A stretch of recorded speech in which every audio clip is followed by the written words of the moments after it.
चलिए आइए स्टार्ट करते हैं। आज का भी हमारा जो टॉपिक है वो भी बायोलॉजी से ही है और बायोलॉजी से ही आज हम बात करेंगे किसके बारे में, स्टमक के बारे में। चलिए शुरू करते हैं। अभी जहाँ तक मैंने आपको बताया है कि क्या नाम है, स्टोपोसी ऑटोट्रॉप के बारे में बताया है, हेटेरोट्रॉप के बारे में बताया है, थोड़ा बहुत हम लोग के डाइजेशन के बारे में बताया है। अब एक एक अंग के बारे में डीपली रोज एक एक अंग के बारे में पढ़ते हुए अच्छे से निकल चलेंगे। इतना बता दूंगा कि दूसरा कोई बता नहीं पाएगा इससे ज़्यादा, ठीक है। आपके बुक में भी नहीं मिलेगा। चलिए शुरू करते हैं। देखिए सबसे पहली बात, आज हम लोग बात कर रहे हैं किसकी, स्टमक की। स्टमक यानी कि अमाशय की बात कर रहे हैं। ये जो अमाशय है, ठीक है, अमाशय का जो शेप होता है जे के आकार का होता है, करीब करीब जो इसका शेप होता है स्टमक का यानी अमाशय का, उसका आकार कैसा होता है, जे शेप्ड का होता है। कलर कैसा होता है ये भी पूछता है कभी कभी क्वेश्चन कि स्टमक का जो कलर कैसा होता है, तो क्या होता है, रेड होता है। क्या होता है, कौन सा कलर होता है, रेड होता है। यही है स्टमक का, ये देख रहे हैं आप, ये स्टमक का ये डायग्राम देख रहे हैं आप। अब हम लोग बात करते हैं, ये जो हम लोग बार बार बात कर रहे हैं कि स्टमक, देखिए पहले आप स्टमक को देखिए। स्टमक में सबसे ऊपर जो एक चीज़ पाइप दिख रही है आपको, इसको क्या बोलते हैं, इसोफेगस बोलते हैं। इसको क्या बोलते हैं, इसोफेगस बोलते हैं। स्टमक के ऊपरी पार्ट को क्या बोलते हैं, इसोफेगस बोलते हैं। ध्यान से सुनिएगा, इसोफेगस यानी कि ग्रास नली बोलते हैं इसको। क्या बोलते हैं, ग्रास नली बोलते हैं इसको। और जो लोअर पार्ट वाला हिस्सा होता है उसको बोलते हैं डियोड्रेनम। डियोड्रेनम यानी कि इसको ग्रहणी बोलते हैं, ग्रहणी। ऊपरी पार्ट पूछेगा तो क्या होगा, इसोफेगस यानी कि ग्रास नली, फूड पाइप। और निचला पार्ट एकदम पूछेगा तो क्या होगा, डियोड्रेनम यानी कि ग्रहणी हो जाएगा। अब देखिए यहाँ तक की कहानी आपको समझ में आई होगी कि ये क्या होगा, ऊपरी पार्ट को क्या बोलेंगे, ग्रास नली, निचले पार्ट को क्या बोलेंगे, ग्रहणी। इंग्लिश में बोलेंगे इसोफेगस और इंग्लिश में इसको बोलेंगे डियोड्रेनम, ठीक। अब देखिए मैंने जैसे आपको बता दिया कि स्टमक जो होता है, स्टमक का शेप जे आकार का होता है। इसका जो कलर होता है रेड होता है। एकदम धीमे धीमे लेके चल रहा हूँ ताकि सबको समझ में आए, 3 4 5 6 7 8 सभी क्लास वालों को, चाहे कोई भी कंपटीशन एग्जाम देने वाले हों उनको भी समझ में आए, तो एकदम धीमे धीमे लेके चल रहा हूँ। ये जो लोअर पार्ट का जो होता है ना, जो हम लोग का लोअर पार्ट है, पूछता है कि स्टमक के लोअर पार्ट को क्या कहते हैं, तो स्टमक के लोअर पार्ट को नोन एज पायरोलेक। क्या बोलते हैं, the lower part of stomach is known as pyloric. अब देखिए जो स्टमक का लोअर पार्ट होता है, ठीक है, जो स्टमक का लोअर पार्ट होता है उसमें क्या पाए जाते हैं, गैस्ट्रिक ग्लैंड पाए जाते हैं। गैस्ट्रिक ग्लैंड यानी कि गैस्ट्रिक ग्लैंड, उसको हिंदी में बोलते हैं जठर ग्रंथि। क्या बोलते हैं, जठर ग्रंथि, जठर ग्रंथि, जठर ग्रंथि बोलते हैं। और जो हम लोग का जो गैस्ट्रिक ग्लैंड है यानी कि जठर ग्रंथि, वो एक जूस सिक्रिएट करता है, उसको बोलते हैं गैस्ट्रिक जूस, यानी कि इसको क्या बोलते हैं, जठर रस। पूछेगा कि क्या नाम है, गैस्ट्रिक ग्लैंड क्या सिक्रिएट करता है, तो gastric gland gastric juice secrete करता है, यानी कि जठर ग्रंथि जठर रस सिक्रिएट करती है। अब वो जो रस है वो भी कितने टाइप की सिक्रिएट करती है, वो भी रस जो है सिक्रिएट करती है, वो कितने टाइप की, 3 टाइप की रस सिक्रिएट करती है। पहला जो हो जाएगा आपका पेप्सिन हो जाएगा। क्या हो जाएगा, पहला हो जाएगा आपका, आप सुनते हुए चलिए, पहला हो जाएगा पेप्सिन हो जाएगा, दूसरा हो जाएगा रेनिन हो जाएगा, तीसरा हो जाएगा म्यूकस हो जाएगा। और एक और चीज़ होता है, पूछेगा कि गैस्ट्रिक ग्लैंड जो है, जठर रस्सी जो है वो सिक्रिएट करता है, वो क्या क्या सिक्रिएट करता है, पेप्सिन सिक्रिएट करता है, रेनिन सिक्रिएट करता है, म्यूकस सिक्रिएट करता है। इंग्लिश हिंदी दोनों में इसका यही नाम है। तो पेप्सिन, रेनिन और म्यूकस 3 चीज सिक्रिएट करता है। एक चौथा चीज और है जो स्टमक सिक्रिएट करता है, वो भी कौन करता है, गैस्ट्रिक ग्लैंड के अंतर्गत ही आता है, वो होता है हाइड्रोक्लोरिक एसिड। आप केमिस्ट्री वालों से पढ़ेंगे कि इसमें इसका पीएच मान 1.4 से लेके 3.5 के आसपास होता है। तो इसका फुल फॉर्म होता है HCl का, हाइड्रोक्लोरिक एसिड। इसका जो पीएच मान होता है वो होता है 1.4। बेसिकली एक बहुत खतरनाक अम्ल है, बहुत ज़्यादा खतरनाक होता है ना। एक अगर निकाल के स्टमक के अंदर से एसिड निकाल के किसी के मुंह पे फेंक देंगे, पूरा मुंह गायब हो जाएगा, इतना खतरनाक ये एसिड होता है। हम लोग इसको अपने अंदर रखें, अब कैसे रखें ये मैं आपको अभी बताऊंगा थोड़ी देर बाद। तो पहले अब स्टार्ट करते हैं कि लोअर पार्ट नोन एज पायरोलेक, ठीक। और गैस्ट्रिक ग्लैंड यानी कि गैस्ट्रिक ग्लैंड यानी कि जठर ग्रंथि, जठर ग्रंथि जो है लोअर पार्ट में किसके, स्टमक के, वो क्या सिक्रिएट करता है, तो गैस्ट्रिक जूस सिक्रिएट करता है, यानी जठर रस सिक्रिएट करता है। जठर रस में भी क्या सिक्रिएट करता है, पेप्सिन, रेनिन और म्यूकस। पेप्सिन, रेनिन और म्यूकस 3 चीज सिक्रिएट करता है। चौथा चीज और होता है, वो क्या होता है, HCl होता है। और HCl जो होता है उसका pH मान 1.4 होता है और स्टमक के लोअर पार्ट में ये पाया जाता है। जो HCl है हाइड्रोक्लोरिक एसिड वो क्या पाता है स्टमक के लोअर पार्ट में पाया जाता है। बोल देगा ऑप्शन देखे मिडल में पाया जाता है, अपर में पाया जाता है या फिर फूड पाइप के बगल में पाया जाता है, तो नहीं पाया जाता। कहाँ पाया जाता है लोअर पार्ट में पाया जाता है, किसके स्टमक के। ठीक, अब ये क्या करता है converted food to acidic. HCl का जो काम होता है ना वो क्या करता है फूड को तोड़ मरोड़ के क्या करता है एसिड बना देता है लिक्विड टाइप का। और ये एक और काम करता है वायरस हो फंगस हो बैक्टीरिया हो उन सबको किलिंग करने का काम करता है। तो किलिंग ऑफ बैक्टीरिया का काम, कन्वर्टेड फूड टू एसिड, ये सब कौन करता है HCl करता है। HCl कहाँ पाया जाता है स्टमक के लोअर पार्ट में पाया जाता है और इसमें गैस्ट्रिक ग्लैंड यानी कि जठर रस सिक्रिएट होता है। जठर रस सिक्रिएट करता है, जठर रस के रूप में वो क्या क्या सिक्रिएट करता है पेप्सिन, रेनिन और म्यूकस, 3 चीज।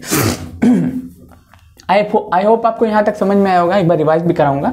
ठीक है, अब जैसे कि मैंने आपको बता दिया कि पेप्सिन हो गया, रेनिन हो गया, म्यूकस हो गया। तो पेप्सिन का काम क्या होता है पेप्सिन का काम होता है प्रोटीन को पचाना। जो हम लोग के बॉडी में प्रोटीन जाता है तो उसको पचाने का काम कौन करता है रेनिन करता है, पेप्सिन करता है। प्रोटीन को पचाने का काम कौन करता है तो पेप्सिन क्या करता है प्रोटीन को पचाने का काम करता है। पेप्सिन क्या करता है प्रोटीन को पचाने में हेल्प करता है। प्रोटीन को पचाने में हेल्प कौन करता है पेप्सिन। सीधा सीधा है प्रोटीन पेप्सिन याद हो जाएगा तुरंत। रेनिन क्या करता है रेनिन जो होता है ना दूध को दही में बदलता है, दूध को दही में बदलने का काम करता है। बेसिकली ये बाहरी पाया जाता है लेकिन थोड़ा बहुत हिस्सा हम लोग के अंदर भी है। तो दूध को दही में बदलने का काम कौन करता है तो रेनिन करता है। म्यूकस क्या करता है यही तो मेन बात है। ये म्यूकस जो होता है HCl से हमारी सुरक्षा करता है। जो हम लोग का स्टमक होता है ना इसके अगल बगल देखेंगे, इसके अगल बगल ये जो देख रहे हैं आप एकदम साइड में ये म्यूकस ही है जो क्या कर रहा है कि HCl से हमारी सुरक्षा कर रहा है। अगर ये म्यूकस ना होना हमारे शरीर के अंदर तो हम लोग का शरीर पूरा जल मल के राख हो जाए, खत्म हो जाए। ये भी एक तरीके का प्रोटीन है जो HCl को रोक के रखा है। सोचिए कितना खतरनाक ये HCl है, उसको रोक के रखा है। तो इस प्रोटीन में दम है, इस प्रोटीन में दम है। जैसे बोलते हैं ना लड़के में दम है, उसी तरह इस प्रोटीन में दम है जो क्या किया हुआ है HCl को संभाल के रखा है हम लोग के बॉडी के अंदर। वो भी स्टमक में, लोअर पार्ट ऑफ स्टमक में कहाँ रखा गया है HCl को संभाल के रखा। तो HCl से हमारी सुरक्षा करता है। अब एक चीज़ और आप सुने होंगे कि जब हम लोग खाना वाना खाते हैं ठीक तो इसोफेगस से होते हुए स्टमक में सबसे पहले जाता है।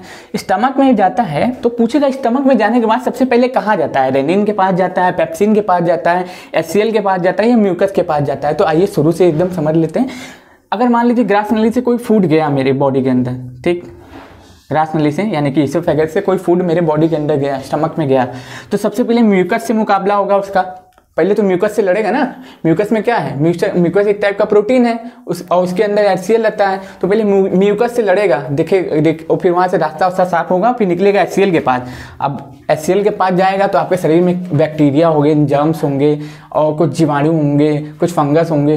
अब HCl में जाएगा तो वो सब समाप्त हो जाएगा। कोरोना वायरस भी होगा वो भी समाप्त हो जाएगा। कोरोना वायरस भी हुआ ना तो वो भी समाप्त हो जाएगा अगर HCl से मुलाकात उसकी होगी। हालांकि होनी ही है, अगर किसी और माध्यम से पहुंचता है तो नहीं पता, लेकिन अगर HCl के माध्यम से स्टमक के माध्यम से जाएगा तो वो भी किल होकर खत्म हो जाएगा। फिर तीसरा पेप्सिन और चौथा होगा रेनिन। तो सबसे पहले फूड किससे मुलाकात करेगा म्यूकस से, दूसरी बात किससे हालचाल पूछेगा HCl से, तीसरा किससे हालचाल करेगा पेप्सिन से और चौथा किससे हालचाल करेगा रेनिन से। इन चारों से मुलाकात करते हुए डियोड्रेनम में या ग्रहणी में जाएगा। ठीक, इसीलिए बोलते हैं ना कोई जहर वगैरह खा लेता है ना तो उसको उल्टियाँ कराई जाती है कि स्टमक के माध्यम से उसका खाना बाहर निकल जाए 3-4 घंटे के अंदर 4 घंटे मिनिमम बोलते हैं, 4 से 5 घंटा बोलते हैं लेकिन हम लोग 4 ही मान के चलते हैं। 4 घंटे तक खाना हम लोग के स्टमक में रहता है। अगर किसी ने जहर खाया हुआ है तो उसको डॉक्टर के पास ले गए, उल्टियाँ करा करा के पूरा जहर उससे बाहर निकाल लिया जाएगा। तो इससे उसकी मृत्यु नहीं होगी। लेकिन इसके नीचे अगर खाना उतर गया तो फिर भगवान भी नहीं बचा पाएंगे उसको। तो ठीक है, अब आइए हम बात करते हैं कि 4 आवर्स तक रहता है। ठीक, 4 आवर्स तक इसमें पेप्सिन में हम लोग के स्टमक में खाना रहता है और इसमें जो रहता है ना लिक्विड रूप में बदलता है, लिक्विड रूप में चेंज होता है। उसको क्या बोलते हैं काइम बोलते हैं। क्या बोलते हैं जो खाना हम लोग का ठोस अवस्था से लिक्विड रूप में बदलता है उसको क्या बोलते हैं काइम बोलते हैं। क्या बोलते हैं काइम बोलते हैं। काइम CHYMLE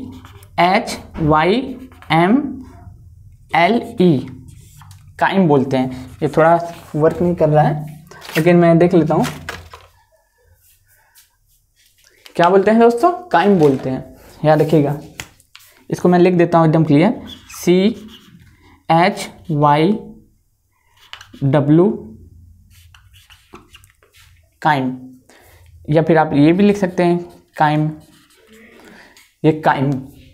अब ये क्या करता है, लिक्विड रूप से पूछता है, लिक्विड से, जब लिक्विड से क्या होता है, लिक्विड से जो फूड है चेंज होता है किस रूप में, तो काइम के रूप में चेंज होता है। किसके रूप में होता है, काइम के रूप में चेंज होता है। अब चलिए आगे थोड़ा सा एक बार रिवाइज कर लेते हैं, और फिर मेरे हिसाब से जितना मैंने आपको बता दिया ना, कोई नॉर्मल टीचर आपको नहीं बता पाएगा इतना स्टमक के बारे में। आप कर लीजिएगा चेक, गूगल कर लीजिएगा, बुक पढ़ लीजिएगा, इतना आपको मिल जाए तो फिर हमसे आप क्वेश्चन करिएगा। और इसीलिए मैं बोल रहा हूँ इस क्लास को एकदम अच्छे से, ईमानदारी से, ध्यानपूर्वक करेंगे तो आपको बहुत अच्छा बायोलॉजी पढ़ने को मिलेगा। एक एक टॉपिक मैं क्लियर करा दूंगा, तो ज़्यादा लंबा लेक्चर भी नहीं लूँगा और कम समय में ज़्यादा से ज़्यादा नॉलेज देने की कोशिश करूँगा मैं। ठीक है, एक बार रिवाइज कर लेते हैं बायोलॉजी। ठीक, बायोलॉजी में आज हम लोग का टॉपिक है स्टमक। स्टमक यानी हिंदी में अमाशय बोलते हैं। ठीक, इसका शेप कैसा होता है, जे आकार का इसका शेप होता है। कलर कैसा होता है, रेड होता है। लोअर पार्ट में क्या पाया जाता है, लोअर पार्ट में गैस्ट्रिक ग्लैंड पाया जाता है। ठीक, गैस्ट्रिक ग्लैंड पाया जाता है। और गैस्ट्रिक ग्लैंड में क्या सिक्रिएट करता है, गैस्ट्रिक जूस सिक्रिएट करता है। जूस के रूप में क्या क्या सिक्रिएट करता है, पेप्सिन, रेनिन और म्यूकस सिक्रिएट करता है। चौथा है HCl, हाइड्रोक्लोरिक एसिड भी सिक्रिएट करता है। खतरनाक एसिड होता है, इसका pH मान 1.4 होता है। लोअर पार्ट ऑफ स्टमक में पाया जाता है। HCl का काम क्या होता है, फूड को लिक्विड रूप में बदलना और जर्म्स और बैक्टीरिया को किल करना। पेप्सिन का काम क्या होता है, प्रोटीन को पचाना। रेनिन का काम होता है दूध को दही में बदलना। म्यूकस का काम होता है HCl से हमारी सुरक्षा करना। ग्रास नली, ऊपर हम लोग जाएंगे, ऊपर से स्टार्ट करेंगे तो सबसे पहले ग्रास नली मिलेगा यानी इसोफेगस, फिर खाना हमारा जाएगा म्यूकस के पास, फिर HCl के पास, फिर पेप्सिन के पास, फिर रेनिन के पास, फिर डिओडेनम से ग्रहणी में निकल जाएगा। ठीक, फिर लिक्विड से जो खाना जो हम लोग का ठोस अवस्था से लिक्विड अवस्था में बदलता है उसको बोलते हैं काइम बोलते हैं। क्या बोलते हैं, काइम बोलते हैं। स्टमक में खाना कितनी देर रहता है, 4 घंटे रहता है। पूरा रिवाइज हो गया। अब इसका स्क्रीनशॉट ले लीजिएगा, इसका डायग्राम बना लीजिएगा, जो समझ में ना आए आप हमसे पूछिएगा। तो आज का लेक्चर हम यही खत्म करते हैं। एक बार स्क्रीनशॉट ले लीजिए। आई होप आपने ले लिया होगा। आज का लेक्चर यही खत्म करते हैं। तो चैनल को लाइक करें, सब्सक्राइब करें और लेक्चर को पूरा देखें। धन्यवाद।